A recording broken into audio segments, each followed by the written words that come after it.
มันโมเป็นผู้ทั้งหลังคนละแนมเบิ่งมันไม่ถึกได้ผู้ดีแหละเต็งมาอยู่พี่แล้วมวนในหมู่บ่จักมือบ้านอะไรเห็นบ่ขอเว้าจังหน่อยโมไปอยู่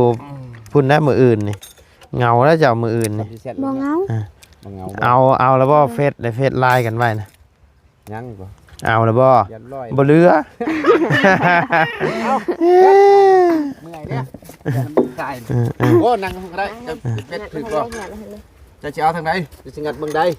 ก็ได้มื้อเอาเบิ่งใดก็ได้เจ้าคือบ่งัดเบิ่งเจ้าอยู่ซะกุ๊กนี่เอางัดให้เลยใช้กุ๊บ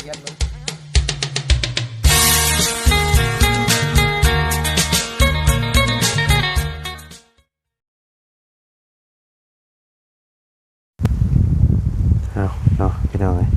มาเปิดคลิปเปิดภาพมาตอนนี้กะมากยังไงนี่นะเป็นมันคือเป็นยามนี่ปะแม่นปะเป็นโคกเป็นยามหน้าแม่นบ่มันสิชุกเด้อบ่นี่คันเฮากินมันสิบ่ไอบ่นี่บ่ไอฮะแล้วมันสิไอหนูมันผาดเฮาเป็นไออยู่หั่นนะมันดีไอบ่แม่นบ่คักแน่ตัวไอ้ตัวมันผาดเฮ้ยกินหมากชุกมันก็ได้ไหมชุกกับบ่นี่ยังไม่ชุกใช่ผู้ว่าไปใช่นอนผู้ว่านอนคืนนี่เฮ็ดยังบ่รับบ่นอนจังเพิ่นแหละ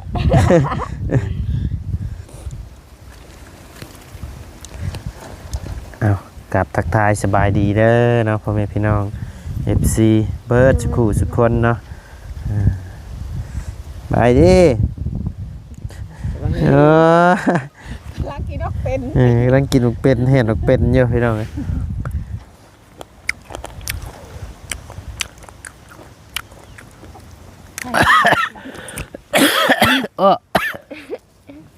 ใจแน่นอนจ้ะไอ้กับมีแต่ยักน้ำยังน้ำปลาแดกบ่บ่มีน้ำยังวะฮะบ่น้ำปลาบ่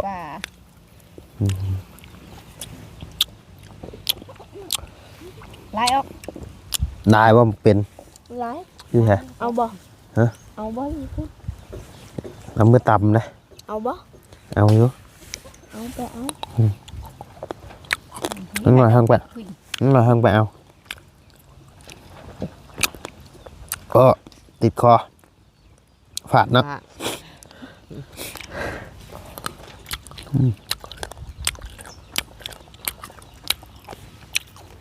นี่ใครข่าวมาหามั้ยนี่บอกแก้วโดยคนนี้ครับไปโรงเรียนนี่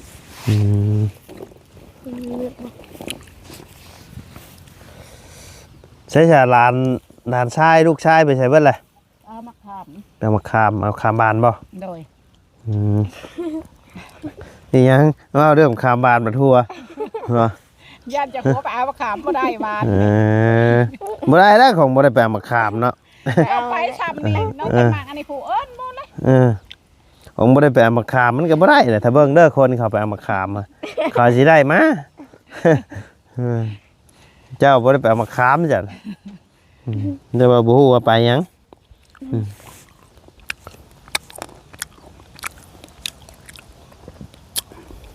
ต้องตำข้าวกินกับหัวไข่ได้มะม่วงจะใช้ขี้เหล้าอันนี้นะโดยขี้เหล้ามันเป็นอะไรขี้เหล้าตัวข้าวต้มมันเป็นน้ำข้าวต้มเห็ดเหล้าเขาเห็นเขากินอยู่เขาว่าขี้เหล้าเขาบ่เคยกินเหรอเคยเห็นแต่น้ำเหล้านะเหมือนจังฮะเอาข่าวเหล้าเหรอโดย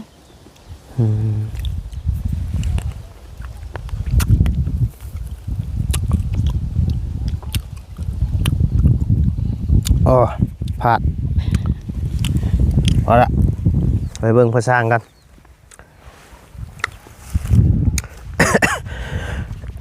โอ้ไปเลย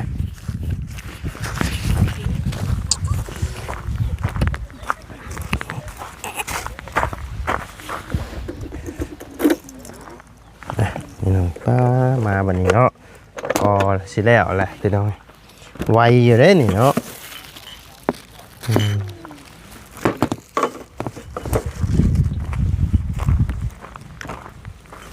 เอารถไปถ่าเจ้าโยโพ ก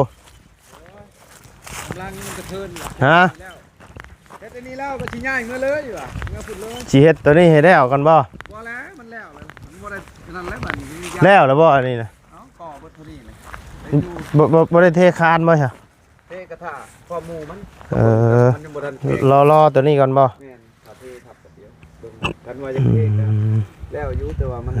ยากเฮาทุบไปทุบมาหั่นน่ะ สบายดีเด้อพระช่างเด้อ สบายดี เฮ็ดเวียกเมื่อยรับปุ๋ยเด้อ ปู้ดอก งาชงจะง่ายมาพุ่นแล้ว บ่ เดี๋ยวง่ายแล้วแจ้งจักอะไร อืม โอ้ยกูเป็นพ่อกะ ระวังดีๆเด้อเจ้าเด้อ เฮ็ดได้แล้ว อืม ช่างสิเว้าละ อืม ได้ลูกชาย บุญทวีโอ้ยเฮ็ดหยังบ่รับบ่นอนยามมื้อคืนน่ะฮะว้ายบ่ได้เด้อเฮ็ดไปโรเดเด้อ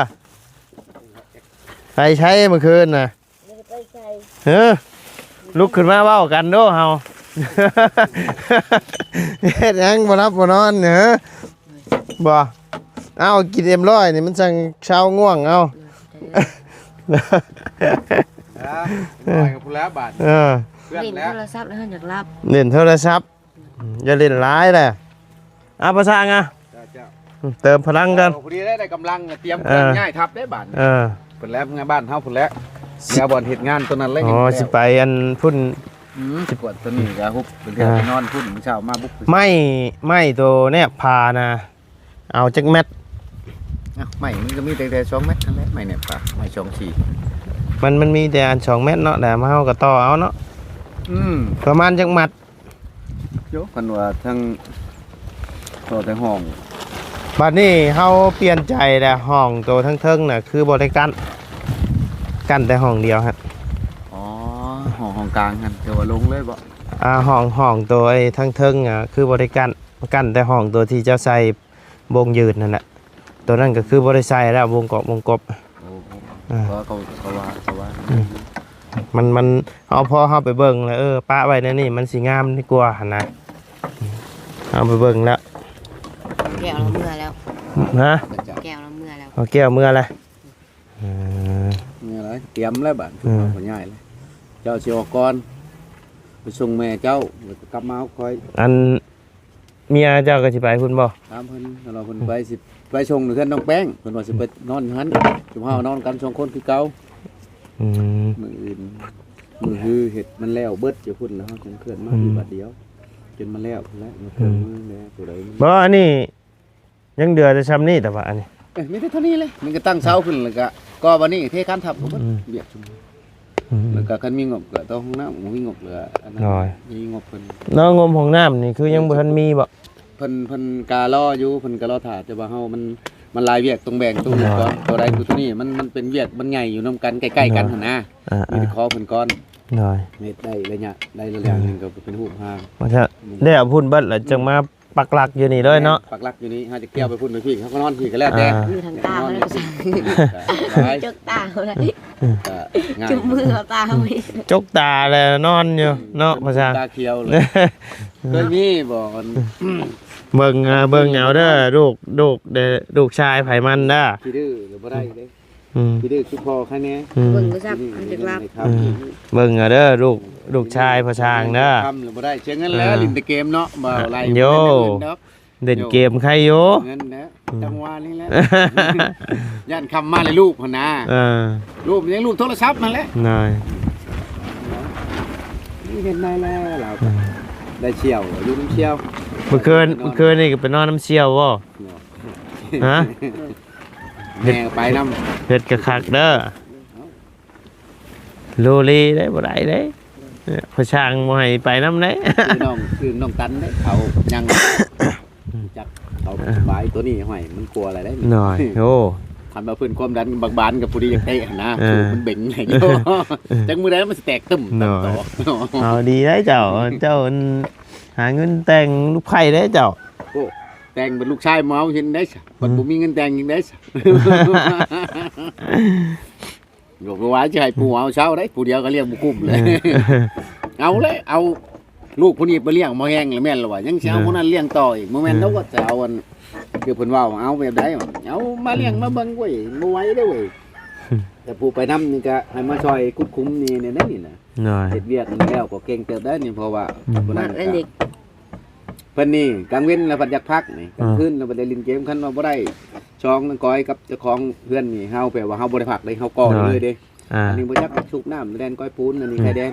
เพิ่นก็ก่อเด้แถวทางในนี่คอยอยู่ทางนอกนี่เจ้าชุดคอยกระชุดหั่นนะเฮียงกันเข้าง านเจ้านี่งานไหนงานนั่นเนาะสูบน้ำนี่ โอ้ งานนี่แห้งไกลงานนี่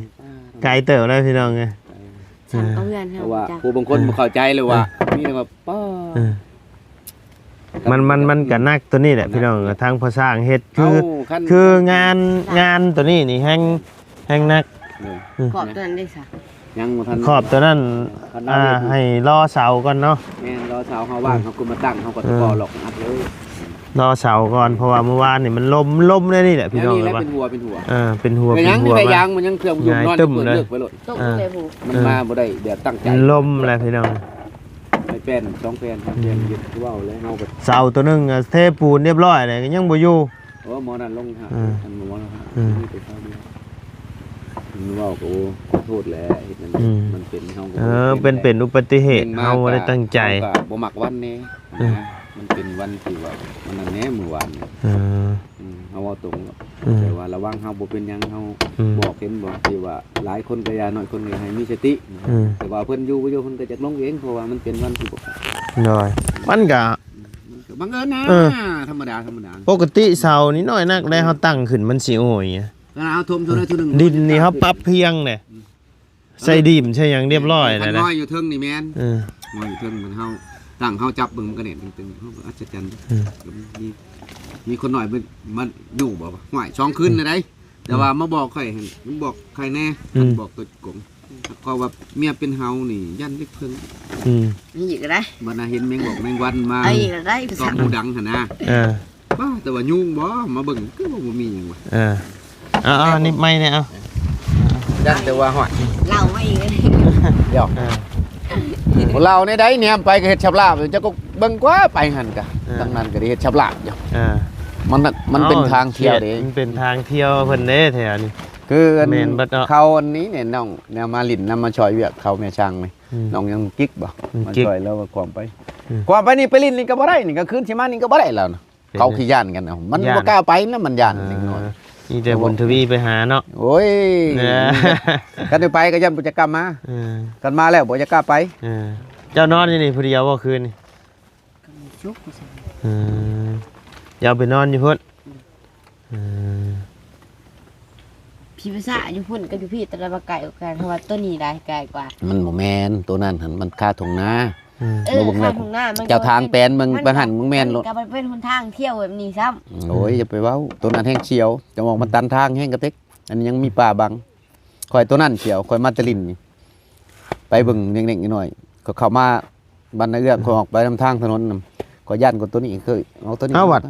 บ่ได้ปานไหนเด้อเฮานะ บ่ขึ้นอยู่นั่นนี่ เฮาบ่ได้คิดเด้อเฮา เฮา นะ บ่เสียวเฮาหันเฮาเสียวทั้งพี่ทั้งคนเฮาบ่เสียว บ่แม่นเฮาบ่ได้อยู่ประจำนี่ก็บ่ได้นอนกลางคืนเด้ไปวิทย์เลยก็วิทย์ก็ไปนอนเบิ่งแนมเบิ่งเห็นไปเจอ เจ้ามายังสายอะไรสายไฟนี่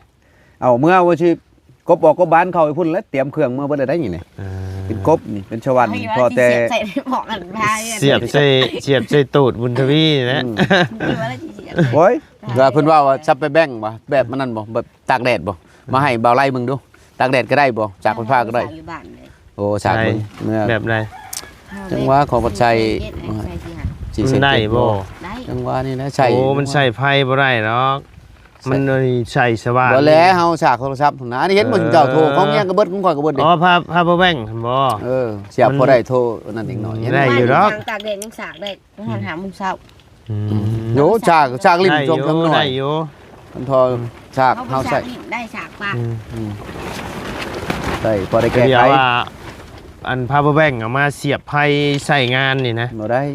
มีแต่แบบไฟฉายนึงมาเฮาบ่มีไฟเฮาใต้กินข้าวได้หุงอยู่น้อยๆหั่นนะ น้อย เฮ็ดอยู่เฮ็ดกินพอแล้วอยู่หุงข้าวหุงน้ำแต่ว่าเฮาก็ว่า ไฟมา จังหวะบ่แม่นป่าบ่ใช่บ่ บุญทวีบ่บ่แม่นชายหรือสายฟ้าบ่ บ่แม่นเนาะใช่ผ้า ลูกชายโทรหาอยู่บ่ โทรจนเมื่อยโทรหาคนนั้นก็บ่ขึ้นก็จนดึก เออ อยู่นำกันน่ะโทรอยู่ เออ คืนนี้ มื้อใดบุญ โทรนำไปซึกตื้อ เอ๊ะแม่เพิ่นไปใช้ เอาก็ไปอยู่นำกันแหละบ่นำเฮ็ดอะไรเนาะอันบุญทวีไปอยู่กลางผู้นี้ผู้ชาวน้องผู้นี้ผู้ชาวเอื้อยก็อันนี้ชุนทางใดก็มันแม่นโลดนะห่วยจะว่าสุกไปเบิ่งดูบ่ เอาหาจนนอนอยู่ปี โอ้ยจะว่านะเขาไปเบิ่งมึงนะแต่เก่านอนอยู่ตารางบัดนี้พ่อเฒ่าเพิ่นให้นอนอยู่เทิงบ่อ๋อตัวของไปใช้ว่าคือบ่ไต่ไผพ่อเฒ่าก็ไม่เฒ่านอนอยู่ล่างบ่บัดนี้เจ้าแช่วอยู่เนาะลิ้นโทรศัพท์กุกแขกบึกไปนำมึงบัดเอาหลานช่วงนี้บ่ลิ้นหลายคนอยู่ยันผู้นี้เขารับแล้วเขาจะไปให้ทุกที่มานะก็เลยว่าเอาให้ชุมเพิ่นมานอนตะเวียนพักผ่อนอยากเฮ็ดอันนี้แล้วอยากให้ทำเวียกมันแล้ว ใช่กินนี่คือได้ยินเสียงรถ ใช่จะก็ใกล้ไป กายไปบ่ ไปทางใดไปคุณไปทางใดทางนี้แล้วในปูนนี่แหละนี่คันเฮาได้ขึ้นไปนี่ปูนนี่เฮาก็ได้ปกไว้ให้เขาเจ้าเมียนปูนท่อนปูนปกไว้เอาพยายามปกเฮาก็ไปเที่ยวมานอนมันพัด เจ้ายังสิก่อขึ้นอีกบ่นี่ เบิดแล้วได้ เบิดแล้วบ่ มีแต่ แล้ว คาน แล้วบ่ อยู่นี่หูคานมีแต่แล้วบ่เลย โอ้มีแต่เทคาน มีแต่เฮาไล่รัดปอกป้าไว้แล้วเฮาเก็บมึงไว้มีตรงเท้ามันแข็ง แล้วบ่แล้วนี่เนาะ กันท่ามันได้เลยเนาะ เจ้าก่อแต่ว่านนี่บ่ เช้านี้กับวันนี้หน่อย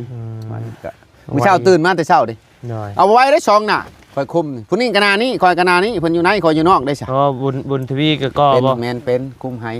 ได้อยู่ โอ้ แต่ว่า ฝึกเอา เป็นโมงหั่นแหล้วโมงเพิ่นพักผ่อนกับยาเพิ่น หน่อยแม่น ให้พักแล้วเฮาสิคมเฮงลูกหลานก็บ่ได้เฮ็ดประกันหน้าเวียกเวียกเฮาได้ เอาประมาณ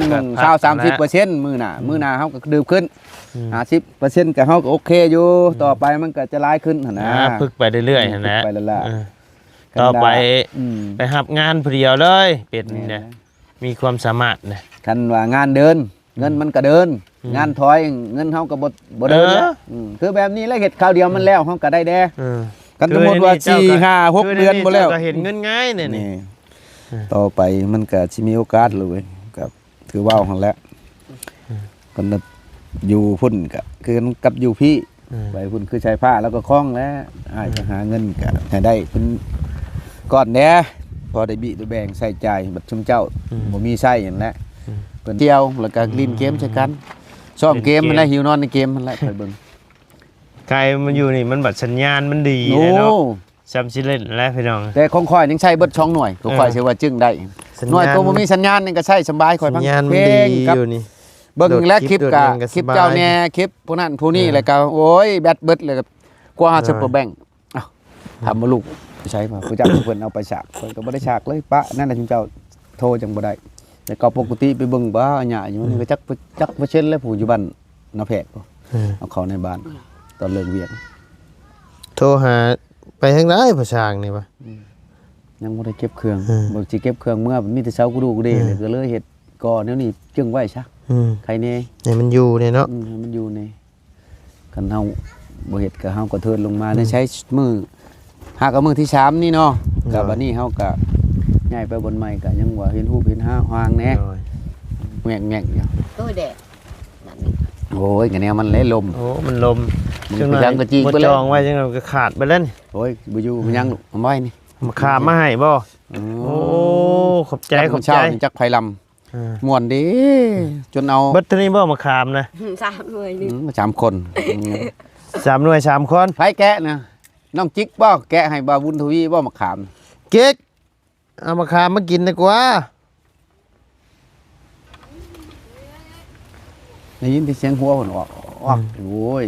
ตอนได้เพิ่นบ่ขี้คุย แม่น บ่เราเฮ็ดเวียกก็ยอมรับอยู่เด้แต่ชมน้อยเดียว เฮ็ดเบียกชอยนี่บ่ สูบน้ำสูบในคอยปอกคอยปูนคิวนั่นแหละ โอ้ นั่งดินน้ำนั่นแหละเจ้าของเฮาก็เบิ่งเวียกงานเฮานี่แหละ หน่อย บ่ได้ให้เพิ่นชื่อเพชรแปลงนัว หน่อย ก็เฮ็ดน้ำจับเจือก็ดี ก็โอเคอยู่ได้เนาะ อ๋อนั่นน่ะบ่มีแรงง่ายอยู่พุ่นก็ยังมาเบิ่งจักอยู่ยังกินยังชวนกินข้าวก็บ่ได้กิน แม่นบ่ ส่งผักขี้เหล็กให้กิน อ่า เป็นเพิ่นเอื้อยเพิ่นเว้าบ่มีข้าวเฮาเอามีไปให้กินข้าวก็ไปกินมาแล้วน้อยหนึงนะพวกเราก็มาพี่รถ เพื่อของเบาใจเราก็พักเยอะมักเห็ดซอยหมูหนนะใจคอเพิ่นโบกิแค่เรียกงาน ใครอยู่โอ้น้องเพิ่นขยันได้ตักน้ำตักในน้องกิ๊กนี่ ไปสั่งเอาหยังมาให้มา เอา เขาว่าสิมาหลังกับบ้องยาถา พ่อแม่เพิ่นนี่แหละเพราะว่าเพิ่นก็ไปช่วยหยังไปช่วยเพื่อนพี่น้องเราก็ไปกบไม้กบตอกพอได้ให้เพิ่นปั้นข้าวให้กินแล้วอ่ะ โดย เราหันเลยให้ลูกมาช่วยอยู่พี่ ข้ามยังรนเลย ผู้หนึงเข้าเที่ยง โด เรื่อย ยนะผู้มาแต่ไทยนะเอาก็ไปแวลินน้อยๆกับเมียข่อยกินนี่ละ โดย ส่ง เอาบอกไปทำเราอยู่เพียงเขาแดด ไปผ่อนจะ30 นาทีตอนนี้เขาบ่ไปคือว่าบ่ลืมบ่เคยกัน โดย แล้ว รู้จักกันไว้อะดี แม่น ใช่มากินดีกว่ามะขามนะได้บ่มะขามฮะโอ้ยบัดชุเจ้าไปแต่บ่มีได้ เนาะส่วนบ่าวบุญทวีไปบ่าวบุญทวีบ่ไปแล้วไปผู้เดียวแล้วงอยแหละจังหน่อยเห็นแล้วจับฉับเนาะ ชวนผู้ว่าไปผู้ว่าบ่ไปบ่ บ่ไปกำบ้านเฮาก็ตัวใหญ่ตัวสูงตัวใหญ่ต่ำจักสิเทียบจะไผ โดย บ่มีเลยบ้านข่อยช้ำนี่ขับรถไถโอ้ยชูเขาบ่ได้ไถนานเดินตอดบ้านเอามานั่งได้ไหม นั่งมานั่ง ปอปูสิ นั่ง เด็กๆได้ พบให้พบ นับ ปู เบิ่งวาง เด็ก 17 อ่าเท่าพากันเฮ็ดหยังเมื่อคืนนี่บ่รับบ่นอน มาดิ ฮะ เล่นเกม เล่นเกมโอ้ผู้ว่าสอนเล่นเกมบ่ บ่ ไผและไผเป็นคนสอนไผ บ่ได้สอนนะ บ่ได้สอน เด้อ อ่านอนนายจนจ้อนอนเดึกนายจนจ้อยบุญทวีกะแต่มามื้อนั้นเด้แก้มเบ่งดึงอยู่ แล้วนี่จนจ้อย ลูกพอชากนี่ผู้ใดก็พอแล้ว ลูกประชางจะบ่ได้กินข้าว เขาไม่อยาก นานบ่อยากติดเกมหลายโพด ของกิน กิน ของ ข้าว อยาก น้ำแล้วบ่ เฮ็ดให้กินมาเด้อันนั้นก็ออกผักขี้เหล็กในกระโตก เออ มากระทันก็เป็นกระโตกเนี่ยเอาลงไม้เพิ่นนึงก่อนลูก อ่า แจ่วชมแจ่วเช็ด หมากระทันสมบ่ บ่พอดีกิน เออ พอดีกินมากระทันมาแต่เฮือนเพิ่นนั่นแหละเพิ่นเอามาชู โอ้กระทันน้องกิ๊กบ่ เออ น้องอีสาว น้องอีแปว ได้กินน้ำเพิ่นนั่นแหละก็บ่แม่นย่องเพิ่นดอกเขาได้เพิ่นช่อย เป็น จุ่ม อะไร น้ำ จะทั้งเพื่อนชาญทั้งเถียงให้เถียงหน้าเจ้ามีไผเข้าไปหาอยู่บ่ซุมื้อนี่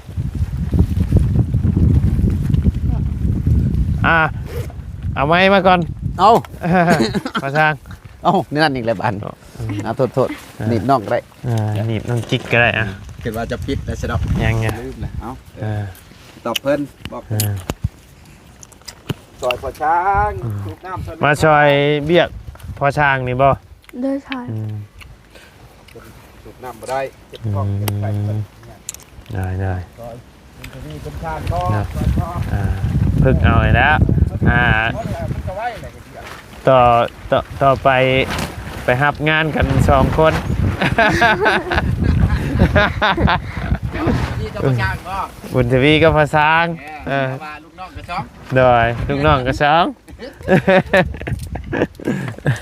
ยาแล้วเรื่องกรรมกรได้ โดยเรื่องกรรมกรพี่น้อง ยาวนะกรรมกรก่อสร้างบ่เกียรติงานก็มีเงิน หวานบ่ หวาน เบิ้งเขาไปเอาเขาได้ จะไปเมื่อวานบ่ได้ เขาจะขึ้นเขาถ่ายเก็บ เจ้าให้ผู้เช้าขึ้น โอ้เจ้าถ่าเก็บอยู่ลุม ว่าเห็นได้คลิปมาวันชัยจัดคลิปมาคลิปเก่าได้ เห็นนี่ผู้สาวสนคนชีขาวๆเลยมาหาเลย อยู่ชาย อยู่พุ่นละเดินสายผ้าพุ่นละสายผ้าก็มีผู้สาวมาหาคือกัน โอ้ แน่ นี่ นี่ คือได้ยินว่าสิมาหาพ่ออยู่มื้อนี้ ชิมาบ่ แม่นคือว่าสิมาว่ะ โอ้มาพอดีไปนอนนำกันน้องนี่แน่งลงแล้ว อ่า กันไฟสิมาชงยิง ให้จ้างให้มาชม เดี๋ยวมาชงคอยมานอนพุ่นแล้วบ้านนักก้อยพุ่นแล้ว พี่เจ้าก็นอนอยู่พี่จิ นอนชงก็ให้แม่เจ้าคันว่ามันชินเขาก็ตีกองบ่อะไรถ้านอนมืออื่นดู กะอะไรก็ว่า ตีแล้วอ่ะ นี่ก็พอดีให้แม่เจ้าแม่สบาย มีบ่มาตีอ่ะ เราบ่เมื่ออะไรก็ยาเอาก็นโมตัสสะอยู่ที่พ่อ ญาติเองว่า เลี้ยงต่อโอ้มันชินยังสบายแล้ว ว้าสบาย มันสินผีออกไอ้แถว ผีหลายเลย พี่ไม่ได้จิไปเลยไม่ใช่เขาที่หมุนน้ำพัง เราหมุนตัวไปได้เบียดเข่าเลย เออ เอาไปเข้ามาซุกไอ้ไก่ข้อแล้วหมดเลย กายคอเลย คือมีซุกเอ็ดกับทางเหมือนดิ เพิ่นเฮ็ดได้นะ จักบุ เจ้าเห็นบ่จะเห็นทั้งแม่ชุกเจ้าเห็ดทั้งพ่อช้างบ่ โบเห็นอะไร บ่เห็นปานใดมันมืดบ่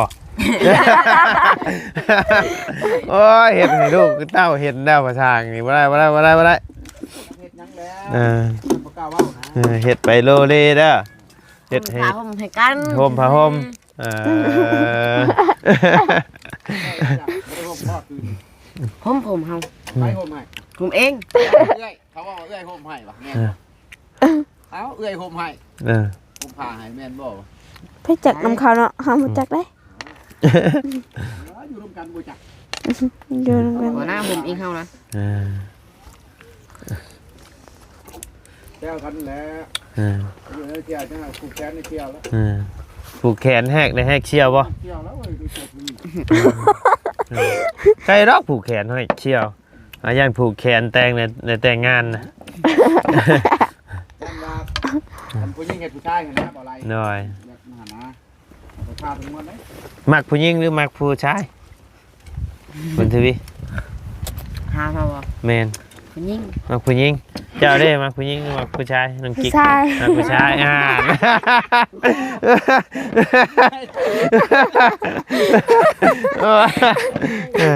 เกินเนาะ ผู้หญิงคือกันบ่ผู้ชาย บ่ มักผู้ชายผู้ชาย สิได้กินแห้งย้อนอยู่ซะ โอ้ใครอยู่เราดูเรามันอยู่สบายแล้วนะเจ้านี่ นี่ละ อ่า หาเงินได้ก่อนนี่ละมันคอยดำอยู่ลูกบอลนี่ละ คันทั้งพ่อช้างเราสิผูกแขนนะเจ้ามาเป็นลูกเลยนี่เจ้าสิมาอยู่กับเราบ่ ก็ได้ ฮะ ได้ ได้บ่เอ้าสมมตินะแบบว่าทั้งพ่อช้างเราสิผูกแขนเป็นลูกฮักลูกบุญธรรมเด้อนี่สิมาอยู่นํเราบ่มาอยู่บ่เดี๋ยวบ่ให้เมื่ออยู่น้ำแม่น่ะได้ เลย มาบ่ มาก็ได้ เออ คำดูที่ผมมีก็ใครอยู่ดอก อืม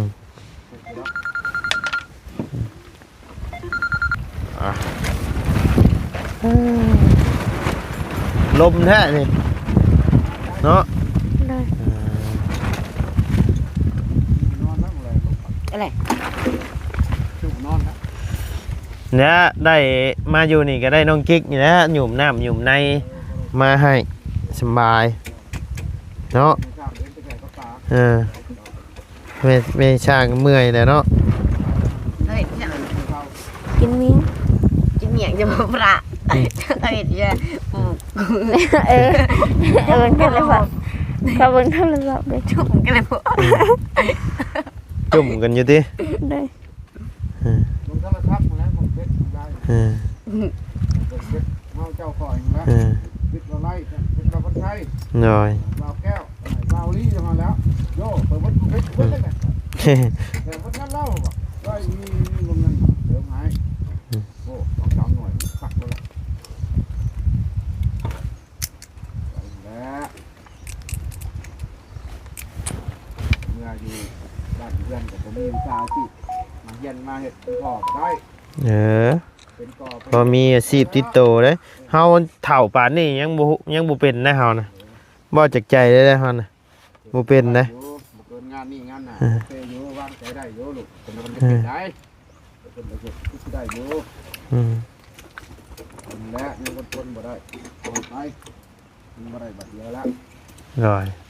เดี๋ยวเฮาเว้ากับผู้แก่ที่เช้านี่แล้ว อืม เนี่ยนี่ล็อกมันมีแต่ว่าเฮามักเขาใจเขาจะมักเลยบ่แล้วบ่ฮู้แล้ว อยู่หน้าเจ้าก็เจาะน้ำน่ะบ่ ได้ เจาะได้เนาะ ได้ เพราะว่าบ่ได้เข้าไปหาน้องเพิ่นแต่ดนนะพี่น้องจักน้องเพิ่นจื้อหรือบ่จื้ออยู่บ่ บ่ บ่จื้อครับ ได้ อยู่บ่อะไร เนาะบ่จื้อ กันซับบัด เอาจะลืมเลยเลย ดื่มบ่ โดย ไปใช้บัดนี้เป็นนัดเด็กชอยพ่อบ่